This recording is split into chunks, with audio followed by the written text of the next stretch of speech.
smoking too, sipping and roasting. Yeah, that's what we do. Set 'em up, knock 'em down, make that cherry glow.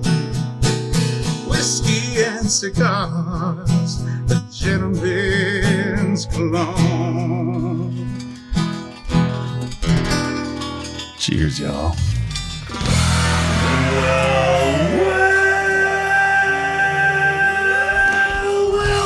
That sounds like a party just about to happen, ladies and gentlemen. Welcome, my good friends. Welcome, ladies and gentlemen, to this fine radio program, podcast, and video extravaganza known internationally Hi, Mom. as the world-famous Smokin' and Toastin'. We are excited to be here today for show number 419 because we got good beer on tap. Well, not actually on tap, but we have on tap as in coming up on the show. Figuratively on tap. Yes, figuratively. Not literally. But Since we so will, much of it as might as well be. we'll still be very excited to drink it. And it's show number 419 where we'll talk about if you had to drink macro brews instead of delicious True Anomaly beers, what would those be? We have some blenders, some master brewers who have weighed in on this. We'll be asking our guest, Michael Duckworth from True Anomaly, if he has to drink macro, which way do you go? And, we'll chime in with our favorite macros. That's a tough question. Yeah, to but answer. it's like which out of these less than wonderful things, which one is the least bad? Is kind of what we're getting at. So Can't wait. there's some macro brews that are worth drinking if you don't have better options, and that's kind of what we'll talk about. So Yeah, but they don't all have the early warning system of the color changing can. This is true. By the way, I don't want to spend too much time talking about Super Bowl because it was last weekend, but I did see the Coors Light ad where they've renamed their beer Monday. Oh. Mondays. So it was actually not a terrible ad. But at the end, they're holding a case. It's just a regular looking case of Coors Light, except instead of saying Mondays. Coors Light, it says Mondays. Case of the Mondays. So I suppose that. And remember, Coors is the famous, the brewery that's famous this year for coming out with the can roller. So you can, like, if you're hungover, we talked about that last week, right? Yeah. If you're hungover, you can roll the cool. You can roll the cool can. We'll explain this one to you. Oh, no, I haven't seen that. It looks like one of those rollers that you can use to get lint off your clothing, except you put a beer can on cold it, beer can, and you rub your face on it. So that's it's probably about as effective as the Vortex bottle was. When we get into this next segment, I want to ask you why you don't spend your time and effort coming up with these ideas. Honestly, I wish we did. I wish we did. I mean, it sounds like winners. Is that how you get on the Super Bowl? You just have to have a good ad? All you guys ever do is make good beer. Yeah, I mean, priorities. You figure it out one way or the other. Michael Duckworth is with True Anomaly Beer. He's one of our favorite guests on the show. We've had you on multiple times. In fact, we were just reminiscing before the show started about the big 333rd anniversary show. And Michael not only came and brought beer, but he hung out for a long time afterwards, and we drank True Anomaly, and it was a really wonderful experience. Amongst other things. Amongst other things, yes, we did. I think my wife just started bringing the bar downstairs piece by piece, and we had a pretty good time. Well, welcome to the program. It is our 419th show, and we want to give a big shout out and a big thanks, by the way, to last week's special guest, Travis Thompson from Vino Vera Wines. We had some wonderful bubbly last week, and he's so much fun. Yeah. And we have all kinds of cool things coming up on today's show. Beers, of course, from True Anomaly Brewing, and we'll be trying a little Irish whiskey, a Bushmills 12-year single malt on today's program. So I hope you can, be all right with that. See how it stacks up to proper 12? That's right, because somebody's got to do it. We'll bring you the most popular segment on the show in the second hour, which is a little something we like to call Drinking News. And our Drinking News teaser headline for today: getting into bar fights can be dangerous to the North American trouser snake. We'll tell you about that story coming up, and and also our drinking fact for today. I had to research hard to keep finding new drinking facts. Our teaser is the connection between cheesehead hats and booze. Direct correlation. I know you didn't think there was a connection between the two, but there actually is, and we'll share that with you on the program. You only wear one if you're today. drinking. That's right. The bigger the hat, the more the booze. Yeah, I can tell you, I haven't read the article, but Yeah. I'm fairly certain. The bigger the hat, the more the booze. So is craft beer good for you? Yes. We'll tell you why coming up. And we'll also talk cigars, including if we have time to get to this. I always promise a lot of this stuff, and then we just start talking and don't get to it. Yeah, sometimes, you never know what we're going to talk about. But in fairness to us, by the time we don't get to it, we'll have been drinking. So Yes. so there is that. But if we can find a way to get to it today, a dozen delicious cigars that you should be smoking right now. Yeah, that's apparently the best phrase in clickbait. Right now. Yeah. So And you won't believe what happened. yeah. Right. That's the other one.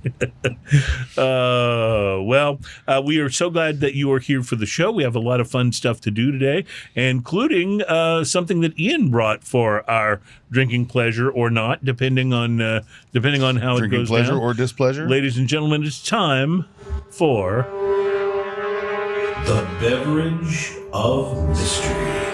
And so the beverage of mystery is where one of us will bring a drink of some sort, usually something with alcohol in it. Maybe not always, but usually.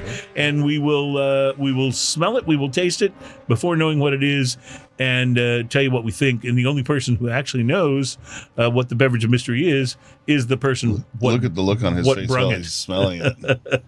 We've had Delicious. He's trying to parse it out. We've had some pretty bad beverages of mystery, and a few of them that have not been so bad. So Ian was the bringer of today's bomb. I'm the only one who know what beverage brung of it. mystery. My Yeah. nose is confused. Oh, I'm getting a little, I'm a little confused as well. It's the little most apricot butterscotch. Yeah, Apricot butters. yeah, which doesn't bode well. To be honest. Doesn't They go bode great well. I together. agree. I like this. This is gonna be That's sweet, like isn't a it? Reese's, just apricot butterscotch. Okay, well, what's amazing about all of these beverages of mystery is that at some point the person what brung it actually paid money for it Don't in a even- store or a distributorship of some sort. Wow, what Michael is was the this? first to taste. This is a mixer of some sort. You don't drink this straight.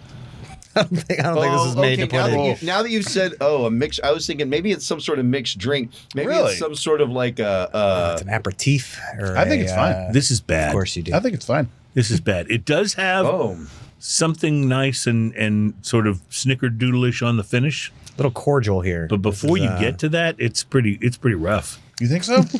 I do. yeah. I think it's fine. You brought this one Says- because you liked it, not says- because you hadn't tried Says it. the guy who brought Malort and poured it for me with a straight face. I don't think Malort's fine, but that shit was funny. Pardon me. All right, Terry, mark make sure that. you mark that down for Adam in the editing process. So since we've gone on broadcast radio now, we don't get to say words like that. So It's a little reminiscent of a port. Port of Actually, a- it's kind of like a little apricot port. Wow. Remember? It's Pretty warm. I don't know. I know it's not a port though because you poured as much of it as you did. There's some carbonation in it. Not much. I don't know if it's supposed to be. No, maybe there. not. I don't Ian, know. I see a brown bottle See with a some white bubbles. paper label on Did it. you make this? I did not. What are we dealing with here? It's a mead of some It's like sort. bad. It's Ian, is that a wee is that heavy a beverage or, of mystery in your pocket, or are you just happy to see me? It's funny you should ask, which depends on which pocket you're talking about. Yeah. But in this pocket, this is a banana cream pie mead. Oh, Banana cream now pie. I get it. See, I'm just not a mead guy, so that's why I'm not What's the ABV on not this? rolling with it. 15.6. Wow. Well, They couldn't get it any higher. Huh? now I understand why you bought it, but it's. I now don't can know. kind of taste a banana cream pie a little bit. Now Sure. that you've I identified actually think that it's fine. confusing. Yes, I don't know that but I drink bottle after bottle of it, but it tastes good to me. I like the nose on it too. You think it's fine, but you also enjoy going to the Renaissance Festival. So, and that's what this reminds me of. Man, the people watching there is great. Plus, it is. Plus, a man has to do his yearly quest for the cloak of inebriation. And I understand that's an important part of your annual tradition. I get Yes. that. But, it seems like It's a if I don't do my yearly quest, what am I good for? It seems like every time I attend an event or a thing like that, all I can see is, people wandering around drinking mead like this, calling women wenches. That seems to be the only. Well, you haven't been there when my wife has taken over the pirate show. Oh, I bet that's a good experience. It's pretty funny. Knowing your wife, I am already intrigued. She jumped up in the middle of a pirate show while they were doing it. And they were about to say, "Get that person off the stage," and he looked at her like, good enough. Yeah, let her go. Let her keep going. Has she had a couple of these meads? Yeah, Let her go. She had plenty of mead. But she was dressed like a pirate. It happens. The great thing about dressing like a pirate is it gives you the excuse to just keep saying "arr." She also did this cartoon sneaking kind of like motion while she's coming up behind the guy who's making all the different things out of balloons. and on his side, he had a balloon sword in a holster. And she does this. She's walking across this huge grassy area, but she's doing the whole sneaky cartoon motion the whole time. Yeah. And she gets up behind him, and with 2 fingers, she takes his sword out of the... without him knowing, because he's over here busy making stuff, he takes his sword out of his sheath and then jumps in front of him and stabs him with his balloon sword. And the guy looks at her and goes, "Is that my sword?" Must have been some good mead. My favorite balloon animal thing ever is in the movie Parenthood, where the clown doesn't show up for the kid's birthday party, so Steve Martin has to make the balloon animals, and he takes one and blows it up and twists it all around, and you're going, "What the hell is that?" He's like, "Your lower intestine." Oh no! Hey, at least it's better than my name as Earl when he was giving out balloons, and he was like, "Here's an earthworm. Here's a snake." He would just blow them up and just hand them out just straight. I love it. That's That'd great. be $5. Exactly. Don't let the first segment fool you. We really do have a good show coming up for you today. We're going to be tasting some amazing True Anomaly beers. I say amazing because I have already tasted a couple of them, previously, and I know how good they are, and I'm really excited for the others. You brought one that came with this on it. Came with some hardware. Yeah, some fresh off the weekend hardware. Tell me about this beer. We'll be tasting it later, but so this beer is called Ambrosia Reserve. It's a collaboration we did with Kickin' Kombucha. Do you remember Kickin' Kombucha? Yeah, sure. So unfortunately, they went out of business last year. We took their last batch of kombucha, and so you won't be able to recreate this. Unfortunately, no, or at least not with these guys. We had some fun with it though. We did a little tea blend and some fruit in there, and and food aged it for 6 months, and it just came out wonderful. Oh, cool! So, I'm looking forward to trying it. Yeah, overly processed as you can be. I don't, touching wood, getting some kombucha in there. I don't think I've had a kombucha fruit. And beer, combination. So. Yeah, this was our first foray into that as well, and you did well enough to you won pull some off a hardware silver. for it. Yeah. What category would something like that be in? Wild experimental beer. Yeah, I love it. So this was at the Texas Craft Brewers Cup just this past weekend, Saturday. We had some awards given out. We've previously had success there. We won Texas Brewery of the Year last year and the year before, which is so exciting. And so we got dethroned this year, unfortunately, but still we're able to walk away with. Who ended some pride. up getting it this year, out of curiosity? False Idol and the Good Line Brewing out in Lubbock, actually. Love False it. Idol. Yeah. Great name. Yeah, it really is a great name. Yeah. All right, we have a lot to do, so we're going to take a break, and then we will get started. The Drinking Fact will be coming up in just a few moments, and we'll get started on some beer tasting in our next segment. You are watching and listening to Smokin' and Toastin'. We're all about craft beer, fine spirits, and hand-rolled cigars, and we will be right back.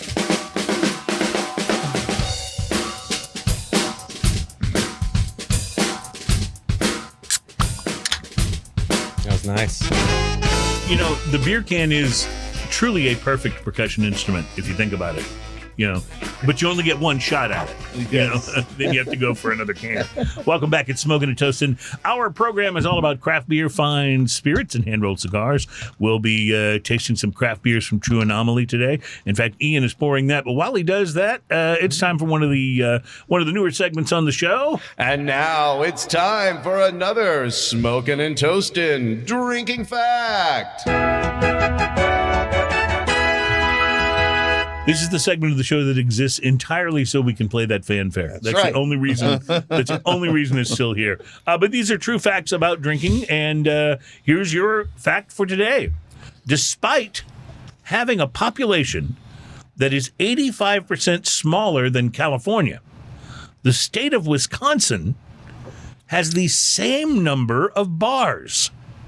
That's one bar for every 1,862 residents, compared with California's one for every 11,962 residents.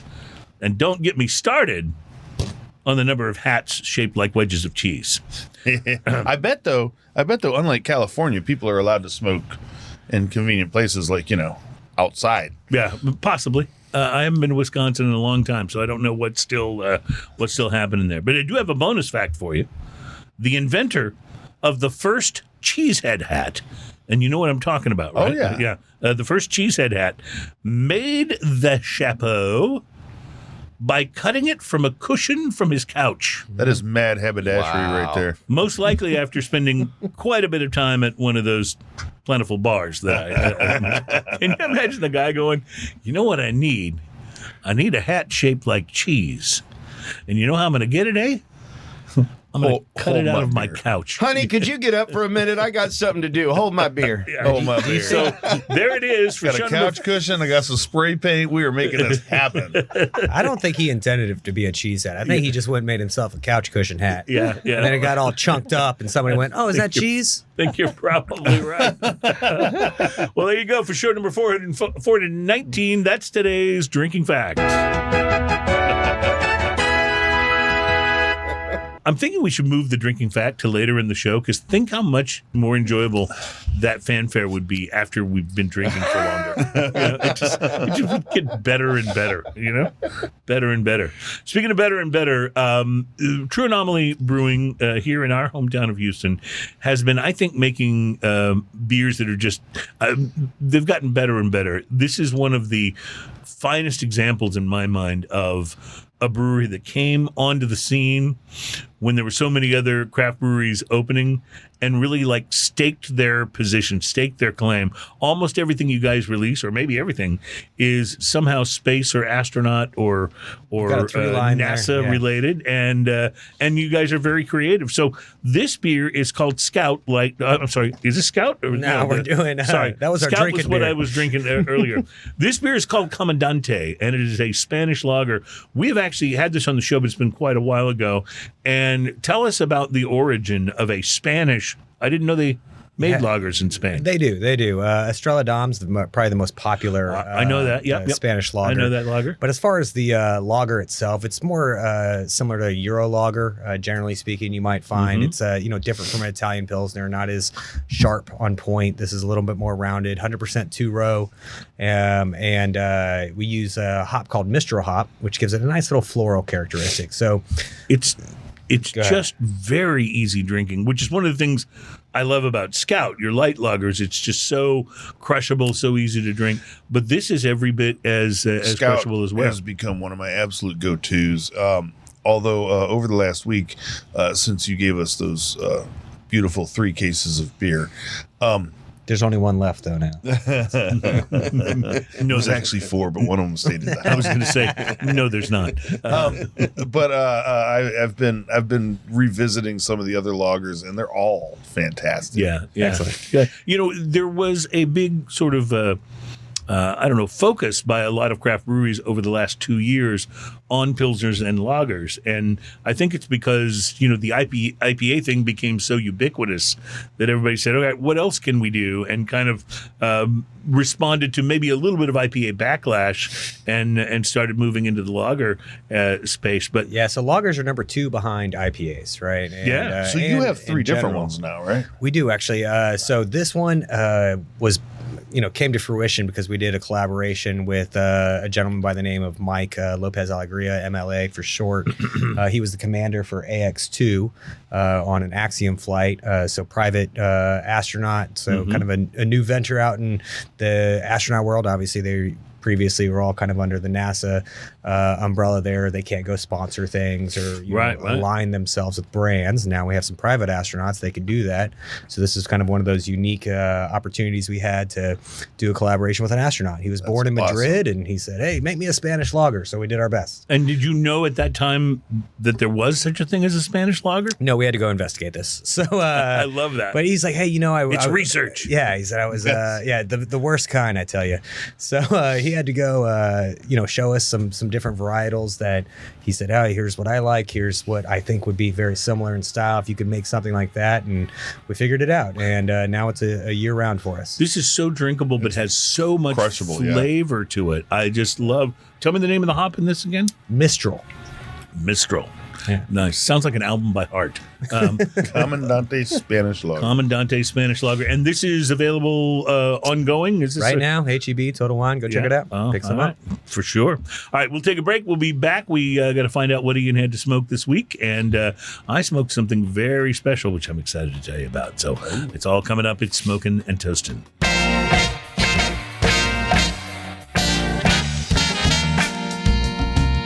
Welcome back, my friends. It is Smoking and Toasting. Our show is all about craft beer, fine spirits, and hand-rolled cigars.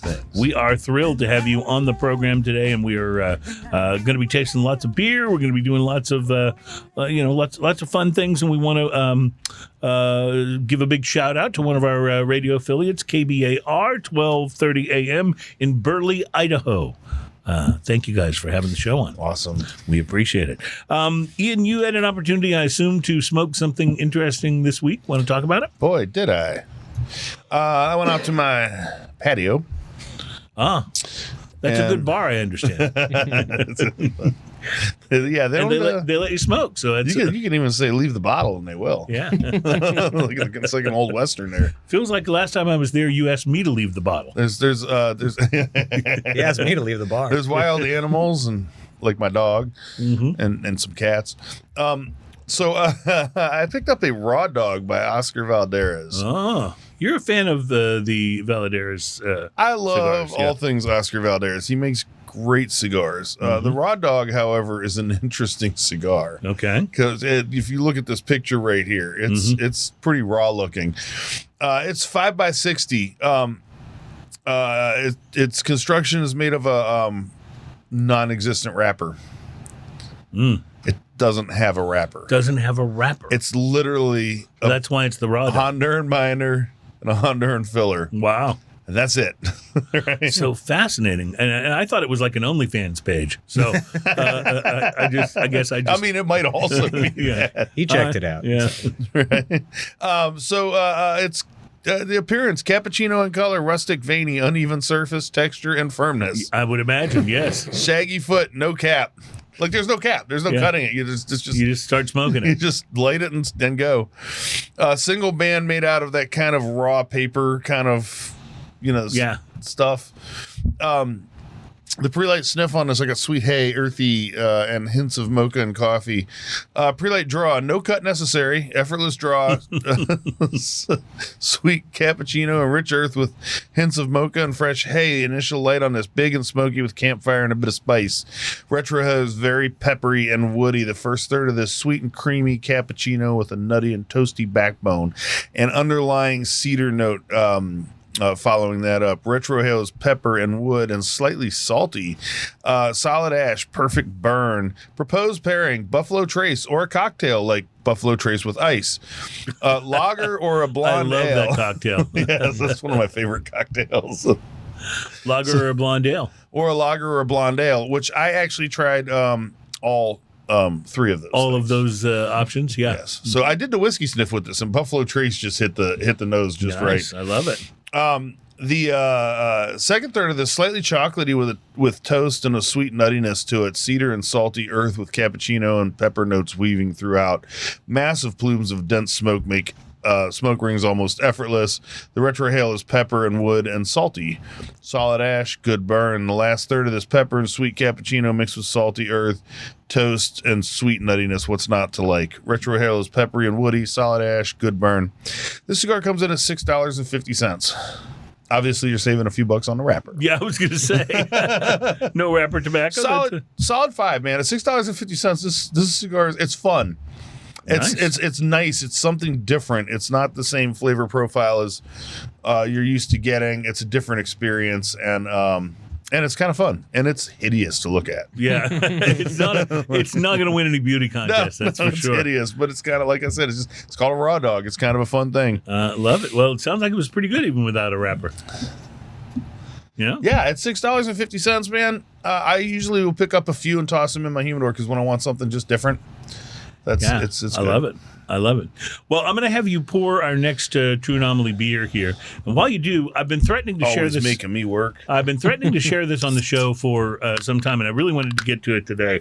A list that I found on a website called Tasting Table of the 13 best liquor stores in the United States if you're looking for rare spirits.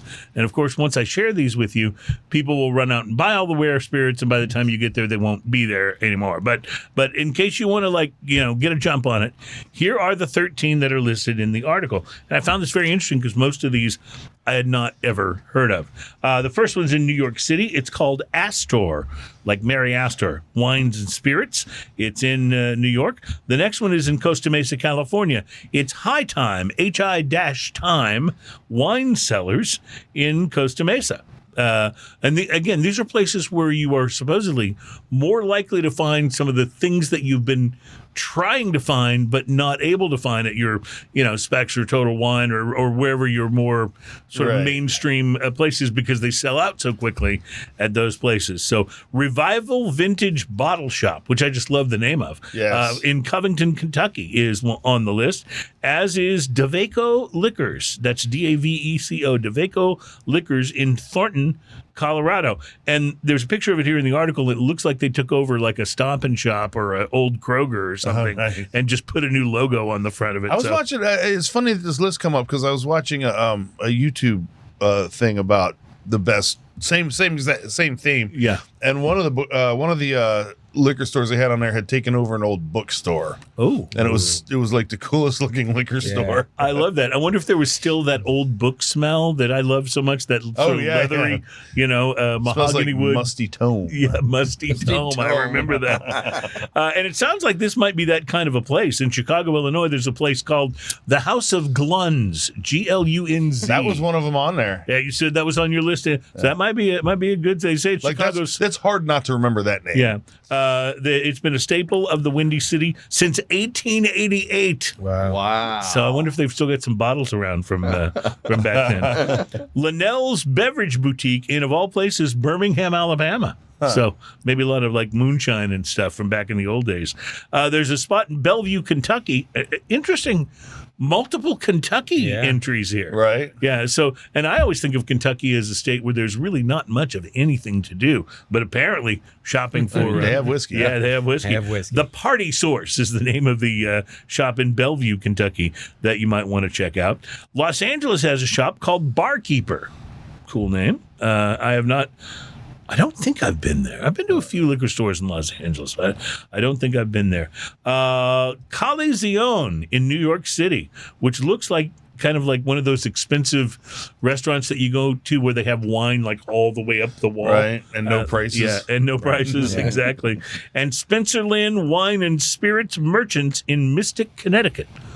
So that could be a Mystic. Yeah, Mystic, the home of the movie Mystic Pizza. You remember the movie Mystic yeah. Pizza? With Julia Roberts back before anybody knew who she was. Movie. Yeah. The Bourbon Concierge in Washington, D.C. That one was on there. May have to have Adam go check this place out since Adam lives in the D.C. area. Man, Adam's got a little liquor store right around the corner from his place. It's just like in a little strip center next to a convenience store. Yeah. It's tiny.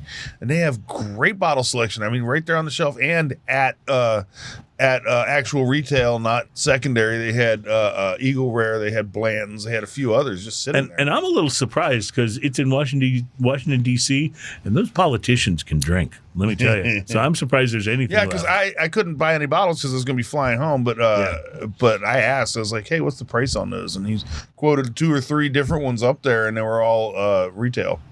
Wow, I like it. Bitters and Bottles in San Francisco makes the list, and so does, and I love this name, and this place did not exist when I lived in St. Louis many years ago, Intoxicology. I love that. That is so cool. That's one of the best names. Our friend Roberto calls here. himself an intoxicologist. Yeah, see, it totally works. Yeah. So those are places to check out if you want to look for the article yourself. If you don't remember, tastingtable.com is the place to go to find that article. But I thought it was really cool and very interesting because who among us hasn't gone to the liquor store searching for something that we've read about or somebody has recommended to us or we've heard about, and it's just like not there. And stores like, here in Houston, we go to Specs or we go to Total Wine. They're the places that have the best selection. But when those guys get something like that in, it's gone in a day. Yeah, it's out the door. So anyway, they had Weller 12 at Specs one day. Roberto calls me and goes, hey, man, sends me a picture. They got a stack of it like here. yeah. And I was like, I'm going to be working for the next 3 hours. I called my wife. I was like, can you make it down to Specs and pick up a bottle? And she's like, yeah, sure. She got there 40 minutes later. And she takes a picture of it, and it's literally like the last case. The last part and of she the grabs stack. one of the last bottles out of it. It's cool that you got Yeah, that. I mean, it goes that quick. Yeah. The hair on my chinny chin. I know everything, or it's reserved. I hate to go in and say, "Oh, I saw that you have this." Well, that's not for you, sir. I love that. It used to be like that with beer. Remember, like back in the day when the St. Arnold special releases would come out, and people would line up waiting for the store to open. Pumpkinator, Absolutely. By the way, St. Arnold, to talk about one of your competitors, but they're a friendly competitor. I know what you're talking about here. St. Arnold is about to do another Bishop's Barrel. Another Bishop's Barrel. I'm pretty excited about that because some of those. I actually had a barrel of their very first Bishop's You had Barrel. a barrel of Bishop's Barrel? I had a little 5-gallon barrel keg that was brought to my CCSD party, and no one liked it. Oh, so did you take it home? It was a barley wine. There was no carbonation to it whatsoever, and it was in a wooden barrel on a little stand. So Like a cask. this is responsible for your barley wine initiation, is it? And so I was like, what are we doing with this? And everyone's like, well, somebody's got to take it home. I was like, well, I got room for it. Yeah. Man, I drank that thing for a month. I love that. And when it finally started turning, I poured myself a glass. It finally started turning. I was like, oh, that sucks. It was a sad I went day. to grab it to dump it out. There might have been maybe a half pint left. Oh, you did your work. Oh, yeah, I put in work That's on good. that You thing. still have the barrel? I love that. No, I ended up giving it back. Oh, dummy. Love that. Yeah. Note to self. So this that you poured here, this kind of looks like a barley wine, except it's a little thinner. But I mean, in This- color, it looks a little. I like a love barley the wine. nose on this. First off, the burnt caramel nose on this. We're still talking lagers, aren't we? It's so So this good. is a lager. It's a if you had a Czech dark lager, this is a Czech amber lager. Not as many of these in the market, but same realm. It's going to give just a little bit of roast toast to it. Ian, I'm thinking Love this it. is But it's still right very light up your alley. on the tongue and refreshing. Yeah, this is. Plus, the color is gorgeous. It's very malty on the palate. It's I got love like that. a slightly ruddy, slightly reddish kind of. Yeah, right at 6%. Honestly, So- Michael, I don't think there's a lot of breweries out there doing this style of beer, are there? No, in general, you don't see a lot of Czech amber or dark lagers. It's a little bit of a niche, but we've done a couple of them. Actually, we had a transition period where we actually had to get other people's beer on tap because we weren't producing. We brought a couple of these on, and they weren't like gangbusters. So These are- we need to do one. this is there was delicious. who had the Bohemian Black Lager? Oh, I don't know. Shiner? Was it Shiner? Maybe. I think it may have been Shiner. Someone had. It's an interesting thing to have a dark lager, and I love this. This. Well, if you remember, Michael and I were actually talking about this before the show. Back before they got bought by Anheuser-Busch, Sympathy for the Lager by Karbach was a really good dark lager. Great lager. That And was one of my absolute go-to beers at the time. And Anheuser-Busch immediately canceled it when they... So there's no money in that. You know, we got a lager already. Yeah. They kind of do. We got some sponsorships to work out. So Yeah. we gotta clear out some space, guys.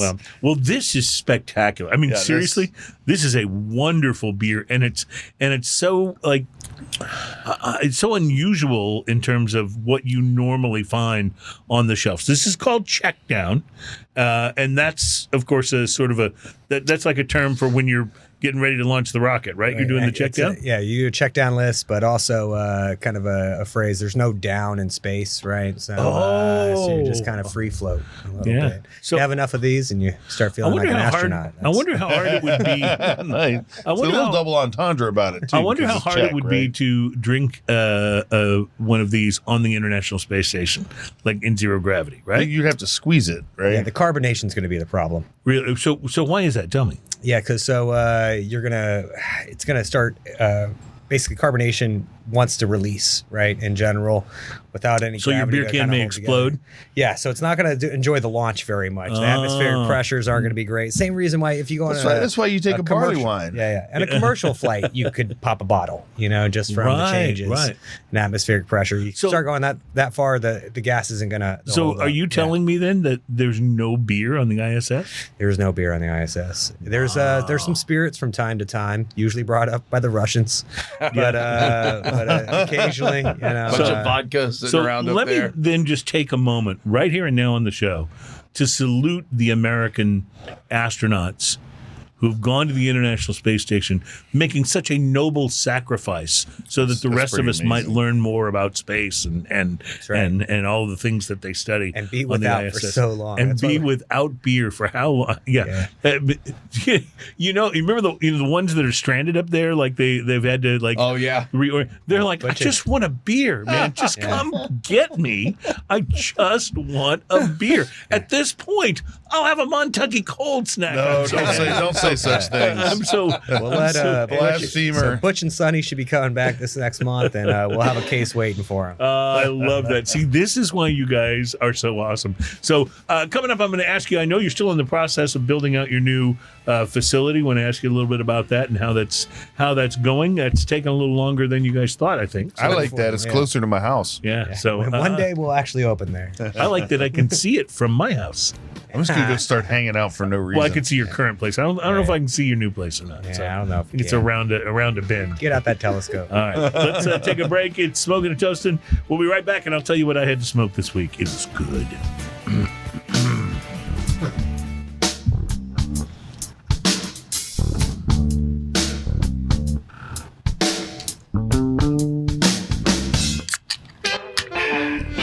Welcome back.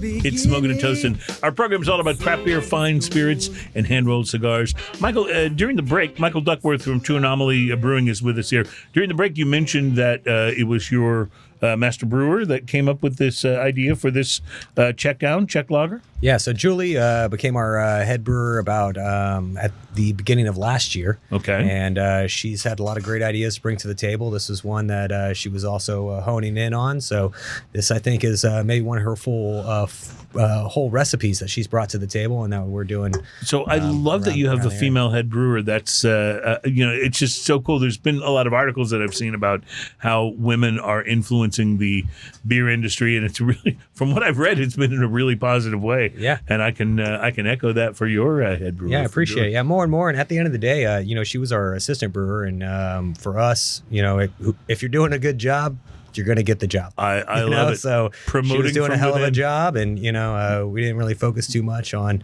background as much as, what you're able to do in the brew house. Yeah. And she's amazing back there. So we'll keep on with the good stuff and allowing her to keep on coming up with new concoctions. We really believe in promoting from within here on the show, and that's why we give Terry promotions on a regular basis.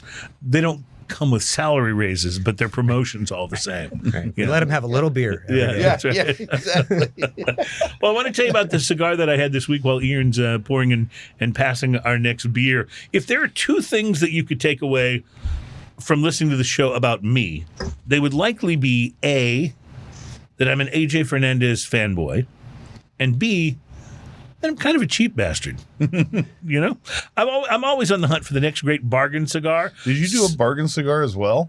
No. Something that's not expensive. That's what I'm hunting for, though. Something that's not expensive, but will rack up the points on our price to quality scale and allow me to enjoy this hobby of mine without having to contemplate taking a second job working the Taco Bell drive-thru from midnight to 6 a.m. So when my cigar hero, which, by the way, sounds like a video game where you smoke to the beat. I should totally develop that. When my cigar hero, AJ Fernandez, blended a special limited release cigar for his company's 20th anniversary, I was pretty excited. Two things tamped down my excitement a little bit. One, Ian found out about the cigar first and reviewed it before me. I did that entirely intentional. By the way. I thought that we were friends. Just saying. And two, the cigar retails for $25. Now, I just don't buy a lot of cigars above about $12. I mean, I love a Padron Anniversary 1926. I don't think I've bought one in a couple of years, though. I mean, that's a lot of dough. And now here comes AJ, my guy, with a cigar in the same price range. This better be good. The 20th anniversary is a Nicaraguan Puro, blended entirely from AJ's oldest reserves of tobacco, grown on his Nicaraguan estates, including the beautiful Maduro-looking wrapper leaf on this cigar, which you can see here. AJ doesn't tell us the specific blend, but it's all Nicaragua and all from his farms. I went ahead and slid the cedar sleeve off of the 20th anniversary and used my V-cutter to open it up. I picked up espresso, cocoa powder, and dried fruit on the pre-light sniff, and all of those plus pepper on the cold draw.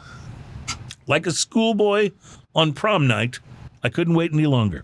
And I torched the end and took my very first puffs, and boom shakalaka, my old friend, the Nicaraguan Pepper Blast, came out to greet me and actually apologized for Ian's NPB song. MPB makes me feel fine. You can't prove that didn't happen, by the way. The Nicaraguan Pepper Blast actually apologized for the fact that I was going to have to hear you do that. Once the pepper flare-up died down to normal specifications, the AJ Fernandez 20th anniversary went to work. It got down. It boogied. It got busy being the incredible creation it was supposed to be at $25. The pepper actually faded after the initial blast, and chocolate took over, accompanied by roasted coffee beans and an underlying creaminess. About an inch in, the pepper returned and would stay around, at least in the background, for the remainder of the cigar. Now, one of the things that was most notable from the beginning of the smoke is that this was a full-bodied cigar. Yes. The strength was there, but it presented itself with a little more subtlety than, say, La Flor Dominicana Andalusian Bull or a Plasencia Alma del Fuego Concepcion. It was, in fact, one of the more easily smokable full-bodied cigars that I've ever tried. Second, third, black coffee and more pepper, cedar, leather, and hay. The strength maintained. The retrohale was a peppery wonderland, which sounds like a really demented John Mayer song. It weaved from black pepper to red pepper and back to black again, or should I say back in black. Final third, which I smoked all the way down to the nub, was just as fantastic as the earlier portions, if not more so. Trace of sweetness balanced the pepper, which had ramped up a little bit, making me realize this was a monster of a full-bodied cigar. Subtle, but packing a punch for sure. As for a pairing, it would need to be something that could stand up to the strength of the 20th anniversary while still complementing the flavors. I'm thinking about something like a Still Austin cask strength bourbon barrel select. I will admit, I went straight to wild turkey on mine. and that makes a lot of sense too. I will admit that the only thing I didn't like about the AJ Fernandez 20th anniversary was that it was so good that I'm concerned that AJ will do what some other companies seem to have done, which is because people will pay $25 for a cigar like this, they start putting out mostly super ultra premium expensive cigars and kind of move away. You don't talk about Zeno that way. Come blending on. really good ones that are in the $6 to $10 range.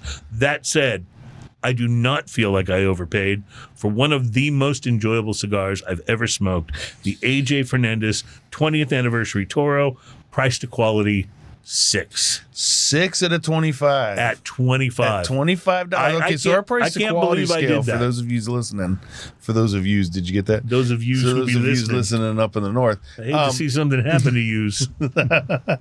Our price to quality scale is a scale of 1 to 10. However, it's kind of a sliding scale in that you, At 5, you get exactly what you pay for. Right. So if you get a 6, you're saying it's punching above $25. Right. If this was $27, $28, I would still feel like I got my money's worth, and that's where the 6 comes from. Outrageous. I gave it a solid 5 at 25. I'm not surprised. I want to hear a 7 or an 8 from you guys one day. Well, we have One done day. it, but they have a tendency to be less expensive cigars that really overperform. It would be really tough to get a 7 or an 8 on something that's It's $25. tough to get a 6 at a $25. Yeah, that's how mark. good this cigar was. I'm telling you.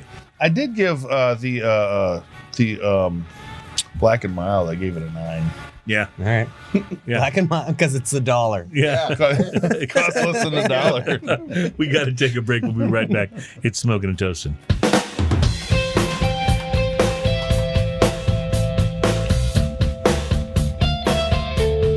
Welcome back at Smoking and Toasting. Our program is all about craft beer, fine spirits, and hand-rolled I'm cigars. glad I had a wide shot of them dancing. Yeah. when we came. Felt very Breakfast Club. I love it. Yeah, that's coming out. That's great dancing. Just cutting from one to the other. Breakfast Club. That's my. It's like revisiting my teenage years. I love that. Kind of a guilty pleasure. Yeah, it really is a wonderful thing. That and Mallrats. That just turned. Was it 30 or 35? Did I it saw really? Kevin Smith say Wow. the other day. Yeah. But you know the one that a lot of people like kind of credit the same way, and I never got was Goonies. Did you get the Goonies? Was that? Yeah, I mean, was that I a movie remember for the you? Goonies. And they're supposed to be coming back with a new one. They say they're going to make Back a new to one. theaters. Or Yeah. yeah, but I don't have the same nostalgia. It was don't- cute. but it was a lot, fun. But a lot of people do though. They Yeah. I think I was a little bit old for that one when That's it came probably out. what it was. Maybe, I mean, yeah. I enjoyed it. Plus, like I you said, it was fun. but- hated the Cyndi Lauper song. Hated I it. am more Mallrats, Yeah. but Clerks definitely. Clerks. Oh, yeah. Clerks yeah. is happening. Lost yeah. me at Chasing Amy. You know. Okay, the opening scene of Chasing Amy is so funny. Yeah. Like when he's like, "Excuse me, what is a Nubian?" I enjoyed that movie. I thought it was good. So Michael Duckworth from True Anomaly Beers is here. Welcome to the second hour of the show, by the way. Thank you, people, for being here. This is something Ian poured in the last segment we just didn't get to because I had a long-winded cigar review. Who's we This didn't is get a to? Belgian triple. Yeah, 16 Suns, newly canned. We used to bottle age this and moved over to cans, try to get it a little broader out to the market. And honestly, it resonated, tastes just as good as the. So I was going to say, bottle was version. there a difference in love the this. flavor if you didn't bottle age it? No, I mean, okay, so we had to, go through a little bit of a learning curve there to make sure that we didn't have any loss of quality in the taste profile or the beverage itself. But we figured it out, and now you get 9.4% in a can, 4 packs. Love it. Yeah. and, Well, that's I was gonna say, 9.4%. You're speaking Yeah. Ian's language right yeah, here. it can be a Wow. little sneaky. 'Cause I you mean, don't, you but don't I would necessarily- drink I floating down a would not river. have guessed that. Yeah, I really wouldn't have the guessed heat that. doesn't come through like that mead did. You know, you Yeah. gotta. No, this Heat is and it's banana. so interesting because it has some funky, Well, it's got almost like almost saison kind of notes right up front, Yes. and then it finishes with that Belgian fruitiness. it's got banana for days. Oh, yeah. It's almost, it reminds me in that sense of a Hefeweizen, but it doesn't have that other Hefeweizen flavoring Clove, to it. yeah. Yeah, and I'm not a big clove guy. That's one of the reasons I don't drink a lot of Hefeweizens. But if you like the banana of Hefeweizen, but you don't like that sort of clove finish, this is your beer Yeah, right this is here. gonna have a little bit of a pepper bite from the saison. So it's a saison Belgian of yeast. So mainly on the Belgian side, again, you're gonna get the I love this. kind of more apricot, like stone fruit characteristics.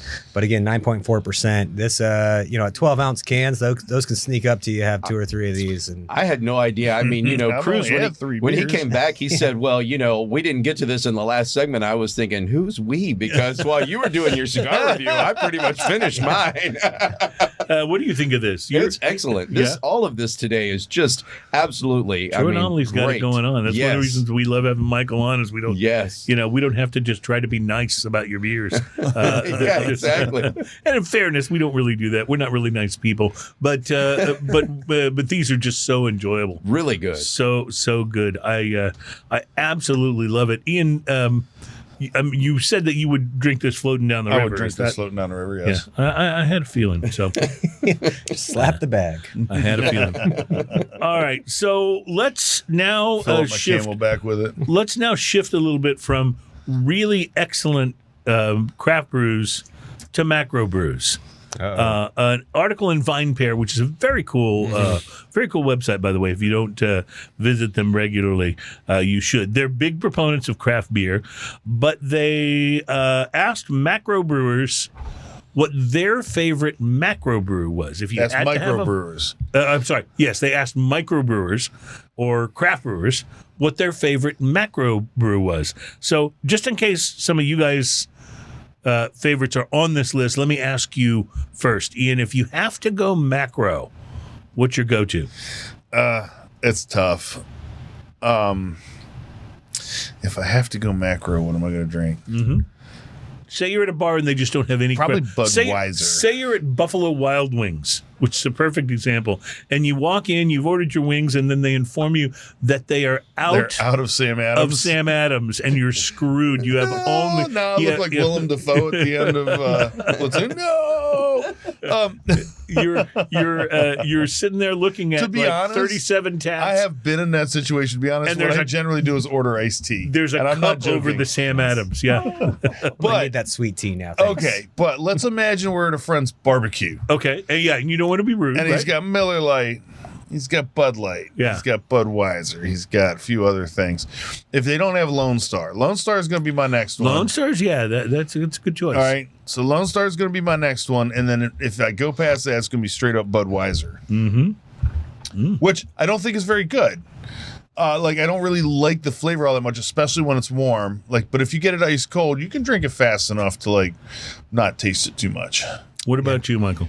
Yeah, if I'm in that scenario, I think I'm going for the banquet beer with a whiskey kicker, and just starting off. So you're going Coors Banquet? Yeah, Coors Banquet, a little whiskey kicker, and then we can keep on drinking the Coors. Now I'll cheat a little bit, and I'll say if they have it, maybe a Sculpin IPA, which is technically macro. No, see, that but, is totally cheating. that's I cheating mean, a it's little bit. macro though, so I mean, if we want to call Carbach macro because it's owned by AB InBev, I'll be happy to drink a Love Street. If all they have is Hopadillo, I'm probably still ordering iced tea.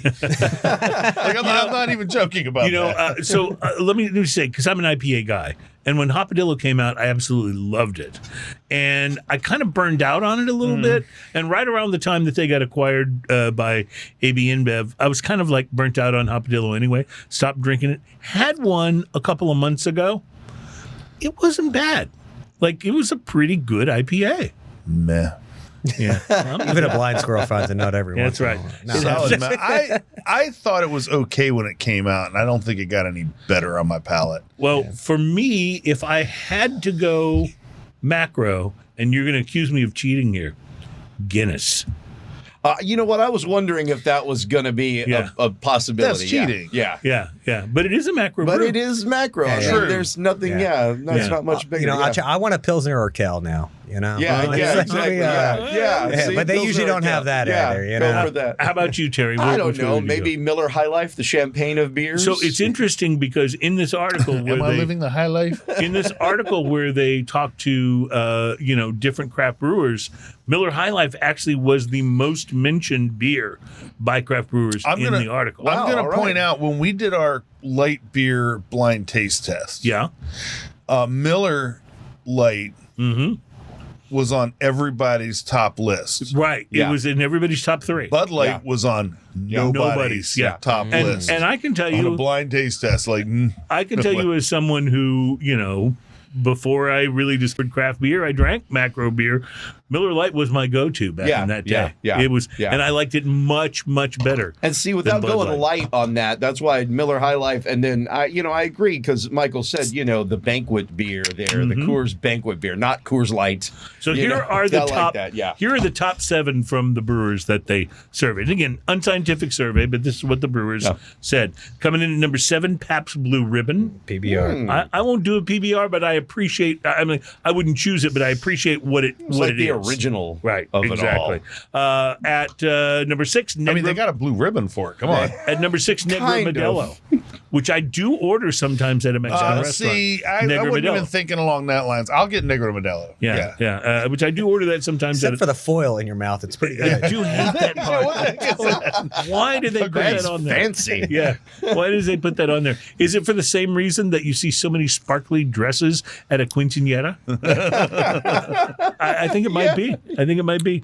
Coming in at number 5 on the list was Whatever is Freshest. This smells like Whatever is biscuits. freshest. Yeah, whatever's freshest. Followed by Coors Banquet at 4, Guinness at 3. Okay. A surprising number 2, Labatt Blue. Ooh. I've You had know, Labatt but see- Blue. Like, okay, so out of these macro brews, like I was going with like what would be in the cooler at a Listen, barbecue. listen, So you're Labatt- practically speaking, like what's really going to be in this yeah, cooler? like who's gonna have Labatt Blue and Guinness Yeah, Wisconsin. in there next to the the Miller Lite and the Bud Light? You're right about that, but remember, Labatt is the one that found Pamela Anderson on that Jumbotron and got her to be their spokesperson, and that's where it all started. You got to for give Pam them Anderson. credit for Yeah. something. Yeah. Nobody's mentioned Natty Light. No, Natty Light didn't come in on the list. Number 1 was Miller High Life, as I suggested. The one, Oh, the one okay. that So more people yeah, chose. So I wasn't it wasn't a horrible. But you telling me you haven't been invited? Hey man, Joe Bob's throwing a party. He's going to have a bunch of Labatt Blue on ice. That hasn't happened to you. That doesn't sound like a very you're Texas right. thing. No, You're right. it really doesn't. Yeah. Isn't that Molson cooler? Like Yeah, that? Labatt? I think it is Molson Coolers, yeah. But it is Canadian. Labatt is Blue Canadian, yes. and as such, it's now prone to be subject to an extra tariff, so it may drop right off the list just yeah. based on. But then again, so will Negro Modelo. That'll be a bummer. Yeah. We're gonna try to edge in with some of these other beers. That's right. Speaking of other beers, you guys have It's gonna make micro brew look a lot more affordable. Yeah, I think you're right. Yeah. So great segue here because what we're tasting now is our American lager. Oh, and it's just wonderfully called True cold. Anomaly Lager. It's a rice lager, so similar to honestly Miller Lite, Bud Light as an adjunct to lager. All right, so lightens it up a little bit, makes it very quaffable, 4.5% or so. It's got a very Just- biscuity kind of nose. for to quite it. some Yeah, time, fresh biscuit. For quite some time, I almost heard rice use rice in your beer almost as a pejorative against some of the macro brews. But lately, I'm seeing more and more craft brewers come out with their own rice lagers. Yeah, so let me Tell help you out about with that. Yeah. So in the same way that, let's say, a saison has wheat in it, so you can call it a wheat beer, right? That's wouldn't be true to its character. The yeast is carrying a lot of the flavor profile in there. But let's say Scout. Scout is a corn lager, right? Scout is so good. So it has 20% of the grist or so, or the makeup of the grain is corn. Now, and same thing with this rice lager. So it's okay to have an adjunct in there. It's going to change the flavor profile a little bit. Sure. What macro beer does is they put 50% of the grist is rice or corn in order to get the price down.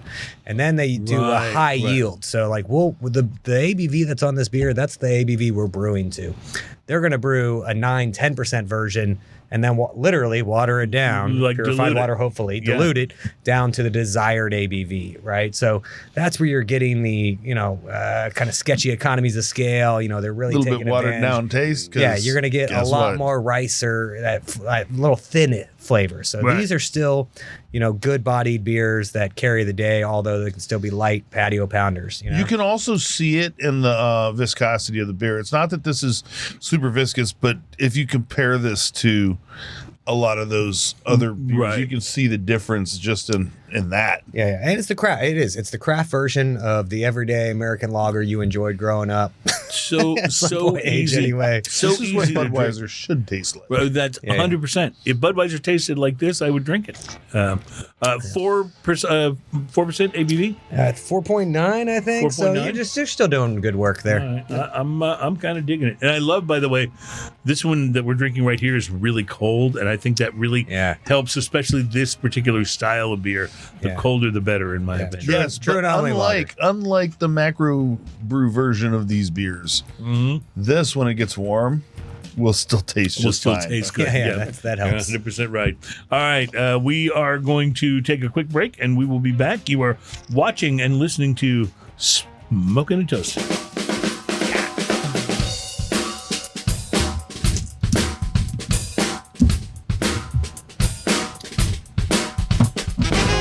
Welcome back. It is Smoking and Toasting.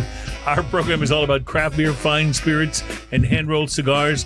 And I think I just proved one of our points. I'm getting hazard pay for this. Dude, because normally when I bring in a spirit, I will both clear the plastic and clear the neck so that there's less chance of injuries. I think Ian just injured his finger. I Crocodile split my Dundee. fingernail slightly. Crocodile Dundee got his knife out over there. Well, Ian wants any excuse to get his knife It is out. nice to have an automatic knife. Yeah. Is that legal in the state of Texas? Yes. Okay. Yeah. Everything. Yes, every it sort of is. weapon is pretty much legal in the state of That's Texas. Yeah. So, This all right. AK-47? Now we got to prime it so we get the. Yep. Ooh, I like that. That was Yeah, very- come on. That was very well done. first pop. I get the impression it's not the first time you've done that. I practiced this at home. Okay, it's good to know. I just see Ian on the porch. I get wiki. It's like a DJ learning how to scratch. Only Ian's doing it with a bottle of Bushmills. So Bushmills is an Irish whiskey. This is their 12-year single malt. So I thought it looked interesting and fun. In fact, to be honest with you, I'm kind of surprised that it wasn't already, the neck clear. says and all we that, are not the because best it's been looking because we're good the on the top of my oldest. bar all week. It says we are the oldest because we're the best. Oh. So Think they're Bushmills, I think, Throwing a proverbial gauntlet down there. well, they are Irish, so there is that. You can't joke about a lot of ethnicities, but you can absolutely joke about the Irish. It's okay. This is Nobody aged gets in it. They'll come at you. I Oloroso, don't know. sherry, and bourbon cask before Yeah. finishing in Marsala cask, giving this triple wood single malt whiskey its dried fruit and sherry flavors. All of this sounds good. And by the way, just while we're on the subject, I polished off. I only had a little bit left this last weekend. I polished off my bottle of Balvenie of the cask, the sherry cask. Oh yeah. Why can't I think of the name of? Are you it? talking about the Glenmorangie? No, the Balvenie. The Balvenie. Yeah, the Balvenie. And man, was that just wonderful. Hadn't had any in a while, but it was really, really good. So it's going to be interesting to see how this measures up to that. So I think I that was love a on the 13 year. nose the immediate bit of leather note that you get, Oh, yeah, that is and very a slight prominent. tobacco-iness. Yep. Oh, yeah. This already feels like it would go really, really well with a cigar. Oh, yeah. Very soft. Yeah. Very Yeah. like, Oh, and it's buttery a little bit. yeah, very soft, plush. Oh my goodness. Go Bushmills. Yeah, I could So it's not the cheapest Bushmills, but obviously it's not. The long most finish expensive. on this, you definitely get that sherry cask. Yeah, for sure. A little bit of sherry. It is very drinkable, though. This is a very, I'm not getting a huge whiskey hug here. It's very oaky too. yeah, the peat comes through more and more in the finish and subsequent sips here. Oh, yes, you're right. Next sip was much more Yeah. peat on the finish, even though it's not, I think, a peated whiskey. Am I wrong about that? Yeah, I know, yeah. No, it's not peated. But you get a little of that. I see You get a what little you of got. that on the finish. I see what you got. This would There's be a great. saltiness on the finish. A little Yep. salt, Yeah. like seawater salt. Yeah, seawater. Sea salt. Which You're right. almost gives it a Doritos effect. a little Yeah, bit. ask you to come back for more. Yeah, absolutely. Yeah. That is this just to me this begs to be paired with a cigar. This wants a one of the what's it called? With the little gladiator on it. I don't know. The cigar with the little gladiator. What's the AJ blend? What do they call With the it? Gladiator? Yeah, it's got the little gladiator helmet on it. Oh, you're talking about I'm sorry. Now why can't I Blanking think- on the name of it. Yeah, why can't Now you're blanking on the name of it. Yeah, I can see the cigar in my mind though. Man of War. Man of War. Thank you. It wants one of the small Man of wants a Wars Man to of go War. with it. Ian, do you like gladiator movies? I'm sorry, this is one of the greatest lines ever. Have you ever seen a grown man naked? And it took Peter Graves, Mr. Mission Impossible, to be able to pull that off with that kind of seriousness. Yeah, it was absolutely. It's like I don't ever want to hear Tom Cruise say that line ever.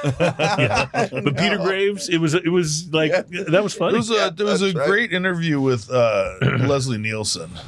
Oh, that's who Is that what I'm thinking Leslie of? I'm Nielsen, sorry. yeah. Why am I thinking of Peter Graves? he's No, talking I about- think Peter Graves was the one who actually said it, but Leslie Nielsen was in the movie because it was an yeah. airplane. And No, he Peter he Graves was the doctor. guy. Wasn't he the one that was like, looks like I picked the wrong week to... No, that's that Lloyd was Bridges. That was Oh, Lloyd Lloyd Bridges. Bridges. Yeah, exactly. Wow. Yeah. We have gotten into a 9-minute discussion of the movie Airplane. This is what happens when you drink the Bushmills And stop 12. calling me Shirley. And don't forget Airplane 2, where they actually went to space. Yeah. That's just awesome. See, you guys could name a beer Airplane too. It's got the Oh, space connection. there you Super go. airplane. Yeah, yeah. I absolutely love it. This is a wonderful whiskey. About a $58 bottle. Is that what it is? I would say worth it. Yeah. I would Honestly, too. yeah. Definitely. Had At a- that price point, yeah. And I bet this is beautiful with a chip of ice, opening it up a little bit. Oh, yeah. I think the wife and I get through at least half this bottle with a nice little Game of Thrones marathon. Oh. Seems like it would pair well with some murder. You know what's the best? The Oh, yeah. best suggestion I can give you. especially like not gun oriented murder. Yeah, you know, honorific Yeah. killing. That's what we're looking for. The best binging suggestion I can give you for Game of Thrones, if you're going to binge it, watch all but the last 4 episodes. Oh yeah, you know, I've already been down this road. We're doing it for her now. Yeah, just stop. I've like never 4 made from it. the end. I've never made it past. I think I got a couple episodes into the second season. No, I've never watched it's good for much longer than that. Yeah, and then up until when he's gotten to where the books are, and then you can drop off. Okay, that's Yeah. good. That's good to know. Yeah, Anybody that has 2 middle names, George R.R. Martin, yeah, they got to be suspect on some Yeah. level. Really, really, Martin. I thought that's what it was. We will really, really be right back. Drinking news is next.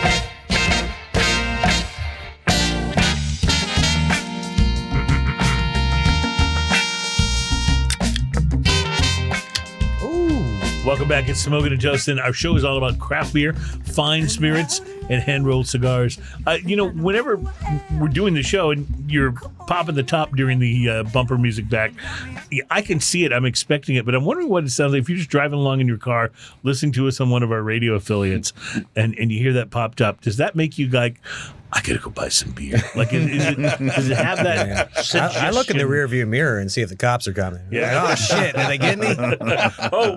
I think we got another S-bomb. You had better write that. my Oh, that's all right. We got Put that one. point down. So, so now that we're on radio, we have to edit out the S-bombs and a few other things. One of the things we've not had to edit out, and maybe we should have, is drinking news. And I think it's probably time for us to jump back on that horse and see what we can do. Ladies and gentlemen, it's time for drinking news. Drinking news. Now it's time for drinking news. A Florida man with one arm said he had a gator for a pet. When asked about his absent arm, he said, Had to take my gator to the vet. drinking news. Now it's time for drinking news. Cheers, y'all. Apparently, John was picking up on Liz there because that was smooth. That sounded very much like a Florida man to me. That's what that sounded like. Welcome to Drinking News. It's a segment of the show where we bring you a story from the news that actually happened. To the best of our knowledge, it is not either fake news nor is it a parody story like from The Onion. These are real things that happen, and we'll bring them to you along with a little bit of commentary. And in today's edition of Drinking News, we're going to talk about bar fights. Now, I guess we can probably hypothesize that anytime you get a lot of people and a lot of alcohol together in one place, fights are probably bound to happen at least occasionally, right? I've never been in a true bar fight, although I did work as a club DJ for a number of years back in my 20s, and I came close a few times. So the question is this. I've gotten into a fight at a bar, but is that actually a bar fight? I think there's a difference. Was any I think there's furniture a line. broken? No. Because that's Any how pool I cues? yeah. I was asked one time, though, what if someone comes at you with a knife? And I said, well, grab a bar stool. Right. Which makes a lot of sense. Makes a lot of sense. You're always around where I'm at. Probably the biggest reason I steered clear of getting my ass kicked back in my DJ days is that I always made sure to make good friends with the bouncers and with the bartenders. I'd always tip the bartenders where I worked really, really well, and I'd buy drinks for the bouncers on their nights off. This is a good investment. Trust me. Yes. One particular time that paid off for me was when I'd put on an especially long record and I bounced out of the DJ booth to hit the men's room. The club was really crowded, and on my way back, I noticed a guy kind of shoving the girl next to him by the bar. So I stepped up, big-time hero that I am, and all I said was something like, "Whoa, dude, take it easy." About a second later, the guy spun around and surprised the hell out of me with a right-handed punch that landed right in between my eyes.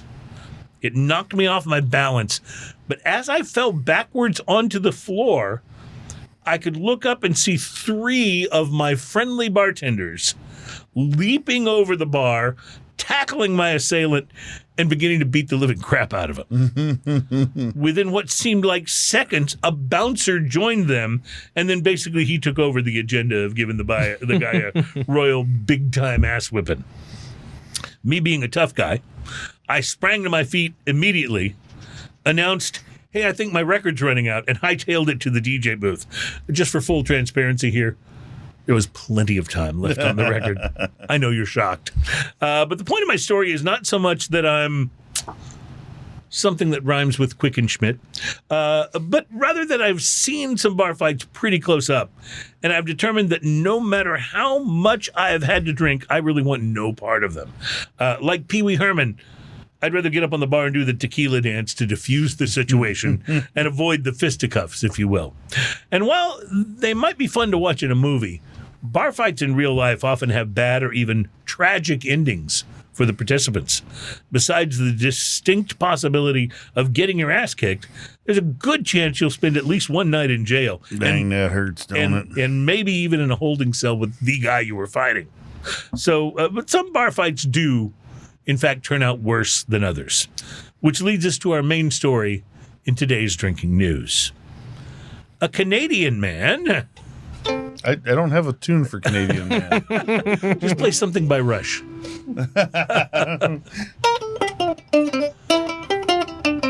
right, I'm going to give you props for even trying that on the ukulele.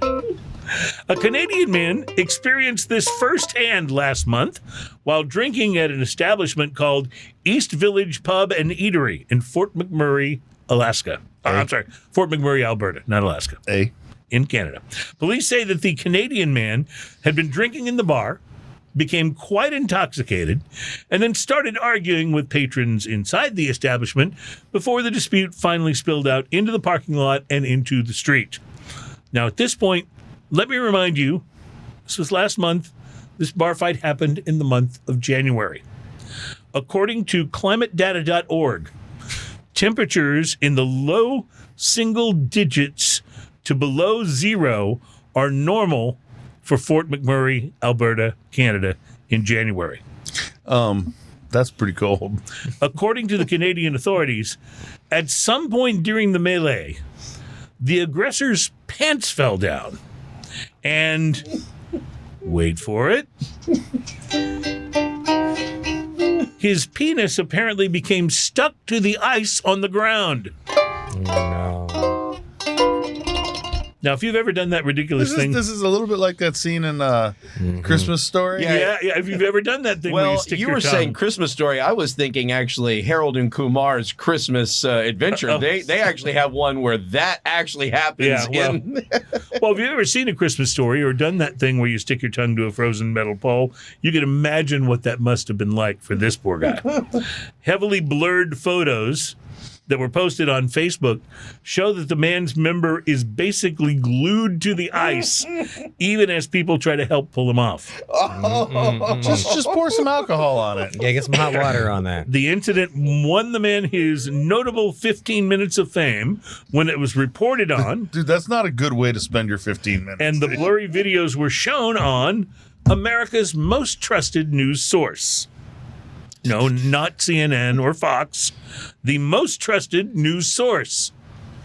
TMZ. Of course, yeah. The journalistic Absolutely. professionals there told shocked viewers. Dude, it's funny when you say journalistic professionals because it just instantly has air quotes around Yeah. it. Oh, and even on my little writings here, it has air quotes around it. The journalistic professionals at TMZ told shocked viewers, "Trust us, this gentleman's privates are clearly stretched before snapping right back to the ice," the outlet reports. First responders seem to be pulling pretty dang hard right here, nearly performing an impromptu circumcision on the street. Oh, First responders. Oh, So, what can we learn? there's a song there, but I can't sing it right now. What can we learn from this embarrassing incident? Well, first, getting in a bar fight to begin with, probably a bad idea. Second, if you are involved in such an altercation, it's probably best to make sure you are wearing a belt. Keep your pants Yeah, on. how do you lose your pants like that? Yeah. And third, on behalf of penis owners everywhere, stay the hell away from Fort McMurray, Alberta, Canada in the freezing month of January, just in case. But it's not just a cautionary tale. In fact, in some ways, I find this story rather inspiring. I feel like my body would have recognized that cold and the outies would have become innies. As regular listeners to this portion of the show may already know, that when I become inspired, as I have by this story, I often will find a way to express myself. And more often than not, I do so in the form of a verse of poetry or prose. And so, not to be too highbrow here, and despite the fact that my wife and many other people who care about me have begged me to keep these writings to myself, for reasons that may never be completely clear, I feel compelled to share them with you here. A little poetry reading music, please, sir? please. And it goes a little something like this. Now, I don't want to be a big meanie. And inside, I had beers and a Bellini. But I have to look twice, because right there on the ice, looks like part of some poor bastard's weenie. Reporting live from Fort McMurray in Canada, where it gives new meaning to the saying that the locals have here, "It's so cold you could freeze your magic moose off." My name is Cruz, and that is your... Drinking news, drinking news. That's our time for drinking news. Cheers, y'all. Never got that gator back from the vet. Canada's a long way from Florida, but there seem to be some commonalities there. I'm just saying. This is very fruity and sour. Oh, so you're drinking the sour already? Okay, now I just took another drink of the Bushmills 12, so I better do a palate cleanse because I have a feeling a see that sour beer can. may not. Have you guys done sour? Is this your first sour? You've done sours before, No, you right? guys have done No, sour. we've done them from the beginning, and Yeah. we do a rotator. I remember you had series some here. of the big tall cans of, We did, of sours. yeah. you No, 16 brought ounces. on the Everything's show. 12s now. So this is Valentina, named after Valentina Tereshkova. All of our fruited sours revolve around pioneers of women in space. So Valentina was the first woman in space, Russian, as you might imagine from the name. Yeah. And this blackberry, blueberry fruited sour, kettle sour. So it's just It's really good. Like nice little sour note, lowers the So- pH. so I struggle with sours. I like them in general, but I don't feel like I want to drink a lot of them. This I like immediately. Like this has such a palatable balance between the sour tartness. So and, we do a traditional, more Germanic style of fruited sours. So kettle sours or Berliner Weissbiers are traditionally Right. German style. And over in Germany, if you've been, they were constantly adding fruit to beer, lemon or a little raspberry, strawberry. But on the brewing side, the trick there is to re-ferment the fruit. So we don't just add the fruit at the end of the process and then you get a fruity concoction. We add it during the fermentation process. So we continue to ferment the sugars, right, out of From the that fruit itself, and then you yeah. get left with the the essence of the fruit, right? So, So, like you get yeah. the raspberry, you get the blueberry, but you don't get that cloying sweetness or that medicinal right. type of sweetness which is you get which is what sometimes. frustrates me the most about some sours. Is like I like the sourness of it, I like the tartness, but I don't necessarily like that in combo with the sweet. It just I understand why you do it. It just doesn't always work for me. This though drinks more like a Berliner Weiss. It's got that tartness. It reminds me of what was the old St. Arnold one that used to come in the big bottles. Boiler Room. Boiler Room. Yeah, it reminds me of a little Yeah. Boiler Room, except with a little fruity twist. I used to buy Boiler Room all the time. It came in the $7.50, and it was like less than $5. Those were the days. So good. Yeah. Yeah, I feel old just mentioning that. I love sour beers. Back when in gas general, was only $1. in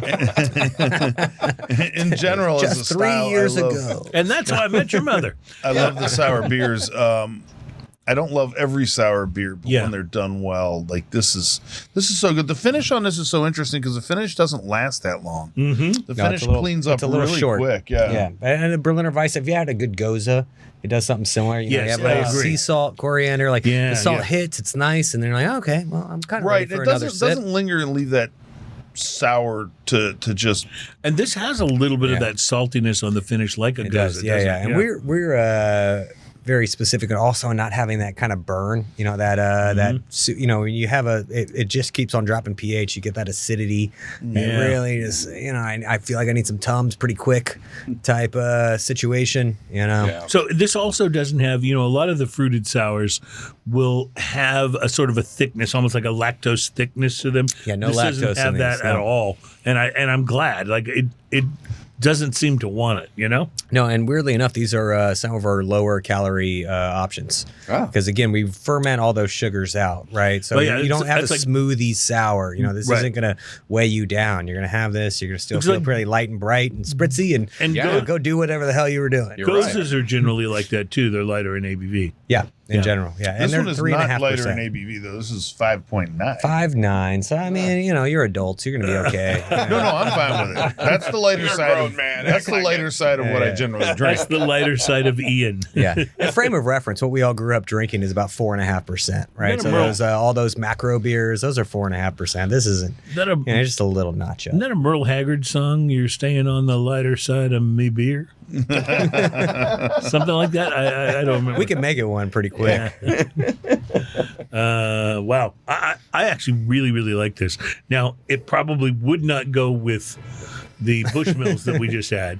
But I'm wondering if maybe the next beer will. What's the next one we're going to try? So here's the thing. We got Oddly a fruited enough, wild sour. Going from this to the Bushmills, it makes the Bushmills kind of a sweet, almost like a stroopwafel. Oh, I like stroop waffles. Oh, yeah. All right, we're going to have to go get snacks after this. Wow, are we ever? Taking a break. We'll be right back with our last segment, Smoking a Toast.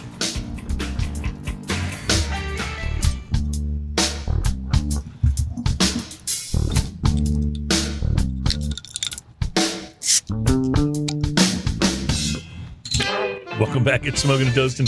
I love how it doesn't take more than a time or two on the show for people to learn how to make extra noise opening the beer.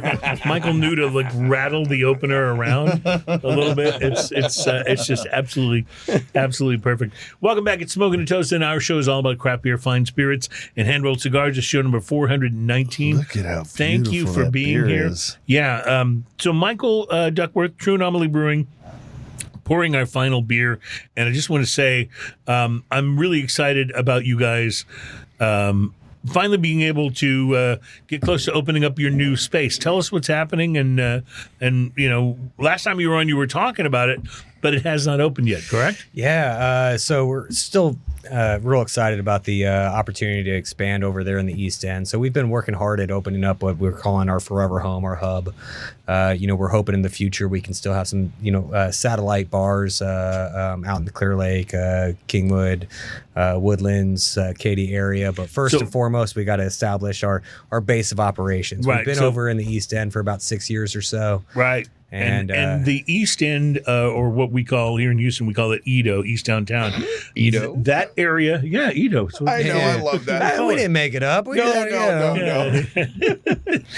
Hey, don't laugh. That puts them closer to my house. Yeah, that's right. And That's not what it was called when I grew up. And it's one of the happening areas of town now. Yes. And you guys already were located there. You're moving to a different sort of East End location. Yeah, so we leased that space for a long time. You'll have more space, right? Yeah, and that's the goal. Is we kind of It's a pretty big area, yeah. So real quick before we taste, with the last year where we've seen so many breweries, going belly up, so many things that we would perceive to be bad news in the craft brewing industry, there's still also been a lot of openings, and there's stories like you guys expanding. What do you make of the craft beer industry right now? Where are we at? I think we're in a difficult cycle. Craft beer came on pretty heavy and strong about 15 years ago or so. We're about into this cycle where people's habits have changed, people's approach to alcohol in general has changed, and what the options there are. You're seeing a lot of people not drinking and at the all. advent of THC or other products that are available. That it's a weird competitive market. But at the end of the day, beers subsisted for decades, Beer's if not been around centuries, for a long time, yeah. right? And in some cases, millennia in some parts of the world. So it's not going anywhere. It's going to be around, and we hope to survive through the salad days, or the tough days, if you will, to get back to those salad days that people are really inherently interested in quality products. So talking about quality products, this next beer that we're tasting, you have already won a medal for this, have you not? We did, yeah. So we're releasing this next week. This is called Ambrosia Reserve. Ambrosia is the nectar of the gods. There's also Constellation out there. So this is a conglomeration of a few different things. A saison that we foeder aged or wood aged for about 8-9 months. And then we did a blend with some kombucha. From Kickin' Kombucha, if you guys remember those guys. They were around here all but last year. They ended up, unfortunately, having to close their doors. We took their very last batch, and we did a blend with some unique stuff we were doing, added in a little fruit, and this past weekend we got a silver for this very beer. Congratulations. Wow. So not even on the market yet, went in some awards. And you said the category is like wild experimental beers? That's right. Yeah. So this would definitely fall into that category. This is our first time to play around with kombucha at all. Kombucha generally has kind of a tart thing going on anyway, right? It does, yeah. So this is I would say for simply put, I'd say it's a fruited sour. Right. So we just had one before. This is just a little bit more evolved. You're going to get a little bit of that oak characteristic in the background. You're going to get obviously the fruit characteristic, a little tartness. So that oak, and you get a little tea from the kombucha. I guess. That oak adds a little astringency to it that we didn't have on the other sour. But that astringency, while the astringency lingers a little bit, it makes you want more of that. Totally. It makes you want that next sip real bad. You get a few more levels of complexity. At first, I thought I tasted kind of apple pie, but now that I drink it a little more, I feel like fruit roll-up. I got that fruity fruit roll-up type, I'm thinking rhubarb. Yeah, it does. I get a lot of rhubarb from this as well. On the retrohale especially. The retrohale is real interesting on this. Yeah. So this is good. It's different. I don't know what it's going to be like to go back to the whiskey after this, but boy. Well, you have enough of it. You'll figure it out. Yeah.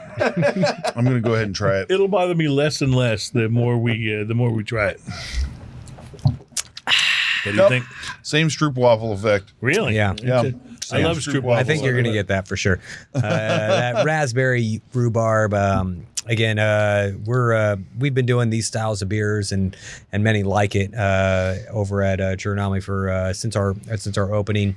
This is something that are more periodic annual releases. Maybe we have a handful of these throughout the year, so they're very special to us. We're also the only ones in Houston doing these more convoluted, really in-depth profile beers that are touching wood, having interesting yeast.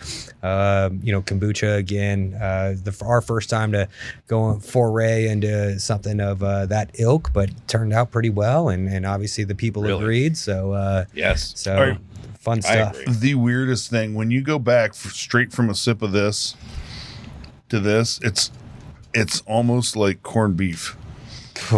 It's not good. You're helping and me. I do You're love helping me with my corned beef. sales here. I appreciate this, Ian. I do love corned beef. Well, here, let me help you with this. I'm sorry about that. I Some can't things don't necessarily. The beer itself is really, really outrageously good. But I if can't you, stop drinking it. I don't know that I'd match it with the Bushmills 12. I can't stop drinking it Terry's enough digging to it. do the Bushmills right now because it's so good and fruity. It really No, is. by the second sip, you're clear, but it's. Right. But I I'll wouldn't just put this with this whiskey. I'll just say this though is one of those bottles that is this going to be available in bottle and what size?